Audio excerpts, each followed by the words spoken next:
So you may remember at the end of last year, we gave everyone the opportunity to write a short story based upon the results of some storyteller dice results. And then we were gonna randomly choose 3 winners to get both a t-shirt, an Idea Channel t-shirt, and have their stories read dramatically aloud. So what follows is those dramatic readings. First up is All Because of an Elephant by ChemicalWordsmith. It was a long bike ride to the closest town for Jacqueline, and as she slogged up the hill from her out-of-town homestead, she found herself resenting her choice of abode.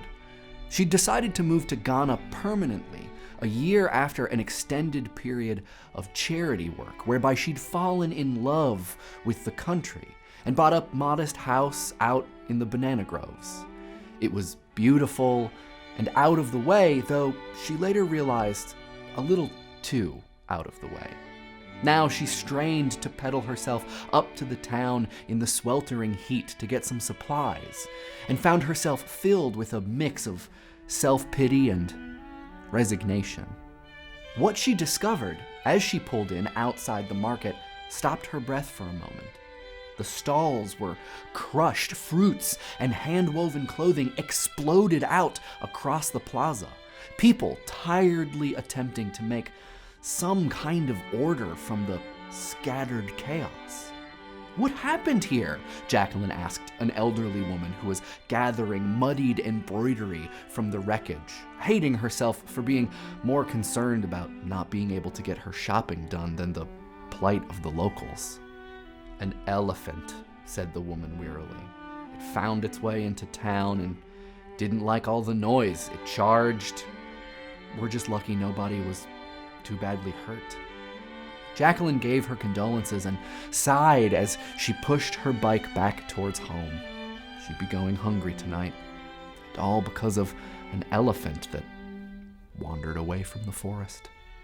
Second is Bang Bang All Was Well by Observerofworlds. It was that one special snowy day in Dallas, Texas, some time ago. Little Mike Ragnetta bicycled home through the snowstorm, even though he didn't live in Texas, and it was still snowing. Walking up towards his own door, he saw a banana peel laying in his way. "Oh no," he thought, "I might slip." Being careful, as little Mike always is, he took a step over it, falling as he did on that patch of ice beyond the peel. He was in quite a foul mood sitting down in the sofa, without mention of the literal elephant in the room, which was choking on some banana. Mike sat in the sofa watching Die Hard. Bang bang, all was well. Or was it? Continued on page 2. And last but not least, Invisible Barrier by Papa Bad Dad. Johnny's eyes blinked slowly as he roused himself from a deep sleep. He laid in bed for a while, staring out the window at the snow falling outside.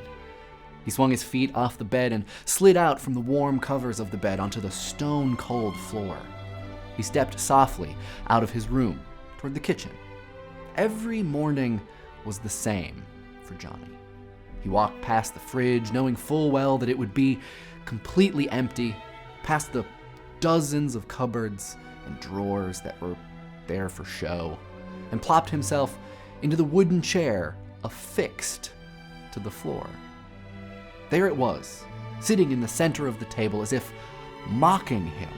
The perfectly yellow banana rested in a small wicker basket, as it always did. Johnny sighed, knowing there was no point in delaying any longer. He took the banana and peeled it slowly, staring outside at the large, unwavering tree in his backyard. It never moved. Nothing ever moved. Nothing ever changed inside the glass. He finished the banana and dropped the peel into the waste bin. He slowly made his way over to the other side of the house and peered out the window. Snow was falling heavily, but he could still see the same sights as always. A small wooden shed with one door ajar, letting snow cover unused tools. A pristine bicycle in the middle of the yard, small bits of snow clinging to the plastic seat.